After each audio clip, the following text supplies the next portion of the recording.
Imagine the last orange light fading behind the trees. Within minutes, the land becomes a black ocean. Somewhere beyond the camp, grass bends. A pair of eyes catches the firelight, then disappears. For early humans, darkness was not peaceful. It was a border they could not see past. One step beyond the flames could place them inside the path of a predator. But the strangest part is this: they did not spend the whole night hiding or sleeping. While danger waited outside, something powerful was happening beside the fire. People whispered, laughed, warned one another, and built worlds with words. Later, they slept in a rhythm that would feel unusual to us today. Those long nights may have shaped our fears, our dreams, and even our imagination. So when darkness ruled the earth, how did humans survive it? And what did the night quietly turn us into? Long before cities, roads, or written language, nightfall carried a simple warning: stop moving. Once the last light slipped away, early humans entered a world built for other hunters. Their eyes struggled in the dark. Leopards did not. Hyenas could track sound through the brush. A careless step beyond shelter could end in seconds. Then, somewhere deep in prehistory, humans learned to hold on to fire. Evidence from Wonderwerk Cave in South Africa suggests people were using controlled flames about 1 million years ago. At first, fire may have meant warmth, cooked food, and protection. But it also did something far more important. It pushed back the night. Around the flames, darkness no longer covered everything. A small island of light appeared in the middle of a dangerous world. Inside it, people could breathe, repair tools, care for children, and watch the shadows beyond the glow. Outside it, unseen animals still waited. For the first time, sunset did not have to end the day. Those extra hours may seem small. But night after night, generation after generation, they became something powerful. Time to speak, time to remember, and time to imagine. Fire did not simply help humans survive the dark. It gave them a new part of the day, and what happened inside those stolen hours would begin to change the human mind. Once fire held the darkness at bay, night became more than a pause between one day and the next. During daylight, conversation stayed close to survival. People discussed hunting, edible plants, travel, supplies, and the decisions that kept the group moving. Every word belonged to the immediate world. Then the sun disappeared. In 2014, anthropologist Polly Wiesner published research based on years of recorded conversations among hunter-gatherers in the Kalahari Desert. What she found was striking. Most daytime talk was practical, but beside the fire at night, conversation changed almost completely. People told stories about faraway places and people who were not there. They described dangerous journeys, shared old myths about how the world began, and traded jokes that sent laughter through the camp. The flames did more than light their faces. They opened a doorway beyond the present moment. Around that small circle of warmth, humans could revisit the past, imagine distant worlds, and pass knowledge from one generation to another without turning it into a lesson. A story could carry a warning, a belief, a memory, or an entire way of seeing life. The campfire became a place where survival knowledge met imagination, and where separate individuals began to share one larger world. But when the voices faded and the camp grew still, the night revealed another secret, hidden inside the way humans slept. When the fire burned low and the stories ended, early humans did something that would seem strange to most people today. They slept, but not until morning. For centuries, old writings quietly described two separate periods of rest. The clues appeared in personal letters, medical guides, religious books, court documents, and ancient literature. Again and again, people referred to a first sleep and a second sleep. The pattern was simple. After darkness arrived, people rested for several hours. Then, sometime near midnight, they opened their eyes. They were not frightened. They did not believe anything was wrong. This quiet pause was simply part of the night. For an hour or two, the world remained still, while people prayed, talked with their partners, visited nearby homes, remembered dreams, or lay silently with their thoughts. Some used the time to study. Others believed it was the best moment for intimacy, when the body was rested and the mind was calm. Then sleep returned, carrying them toward sunrise. Historian Roger Ekirch uncovered hundreds of references to this forgotten rhythm, yet scholars had overlooked them for years because the idea seemed impossible. Modern people assumed humans had always slept in one long block. But the old texts were not confused. They were describing a nighttime pattern that had nearly vanished, and science was about to bring it back. For years, the old records sounded impossible. Then, a laboratory experiment made them much harder to dismiss. In 1992, a psychiatrist at the National Institute of Mental Health placed volunteers on a strict schedule with no artificial light after sunset.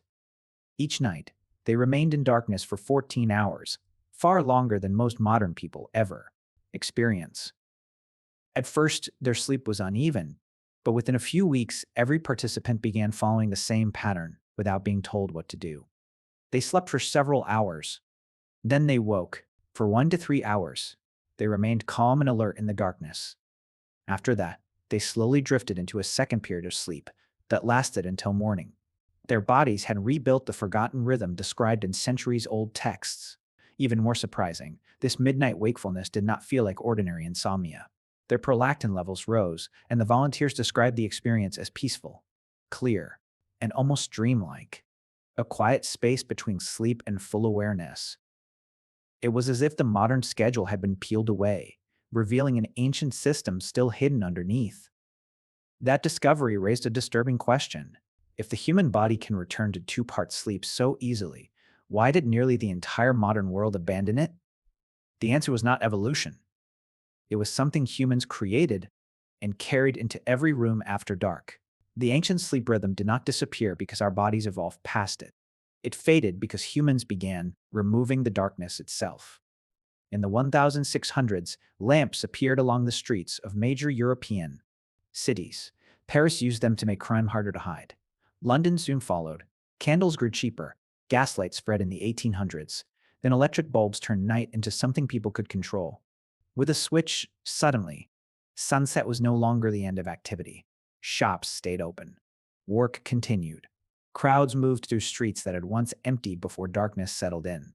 For earlier generations, night had been a different world. Medieval town bells ordered families to cover their fires, a command that helped create the word curfew. Walking outside after dark could bring suspicion, danger, or punishment. The streets belonged to thieves, wild fears, and whatever people imagined was waiting beyond the lantern glow. Then the shadows began to retreat. As cities grew brighter, people went to bed later. The long dark hours became shorter. The quiet wakeful period between two sleeps slowly vanished, not over thousands of years, but within only a few generations.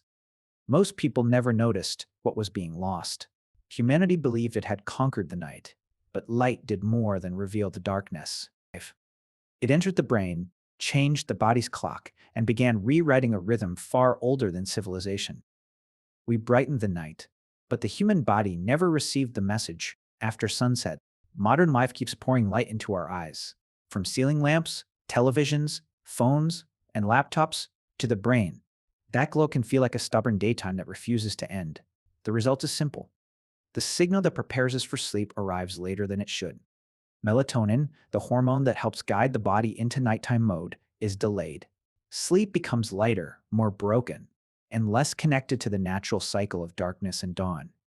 Yet the older rhythm has not vanished.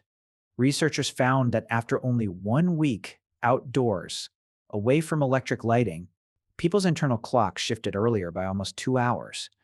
Their bodies began preparing for sleep, much closer to sunset. Beneath centuries of bright rooms and glowing screens, the ancient timing was still there, and perhaps something else was still there too. For countless generations, waking during the night was not always a crisis. It could be a quiet pause, a moment to think, dream, or simply listen to the darkness before sleep returned. Today, that same experience often causes panic.